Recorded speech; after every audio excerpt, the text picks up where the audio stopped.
சென்னை அருகே மாட்டுச் சாணத்திலிருந்து மின்சாரத்தை உற்பத்தி செய்து தனியார் கல்லூரி மாணவர் சாதனை படைத்துள்ளார். சென்னையை அடுத்த தாழம்பூரில் உள்ள தனியார் தொழில்நுட்ப கல்லூரியில் படித்து வருபவர் விஷ்ணு. 6 ஆண்டுகளாக ஆராய்ச்சியில் ஈடுபட்டு வந்த அவர் மாட்டுச் சாணத்திலிருந்து மின்சாரம் உற்பத்தி செய்யும் நுட்பத்தை வெற்றிகரமாக கண்டுபிடித்துள்ளார். சாணத்தில் உள்ள நுண்ணுயிரியை கொண்டு தயாரிக்கப்படும் இந்த மின்சாரத்தின் மூலம் வீட்டு தேவைகளை எளிதில் நிறைவேற்றிக் கொள்ளலாம் என்று விஷ்ணு தெரிவித்துள்ளார்.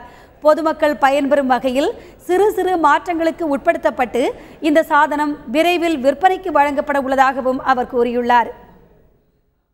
இந்த ப்ராஜெக்ட் மக்கள், அதாவது ரூரல் ஏரியாஸில் இருக்கிற மக்களுக்கு லைட்டிங்கும் செல்ஃபோன் சார்ஜிங் லோ பவர் அப்ளிகேஷன்ஸ்க்காக ஒரு பவர் சோர்ஸாக நம்ம இந்த ப்ராடக்ட் ரெடி பண்ணியிருக்கோம். இந்த ஃபியூவல் செல் மாட்டு சாணத்துலேருந்து டைரெக்டாக வித்தவுட் எனி நடு ஸ்டெப் இல்லாமல் டைரெக்டாக எலக்ட்ரிசிட்டி ஜென்ரேஷன் பண்ணுறதுக்கான ஒரு டிவைஸ்.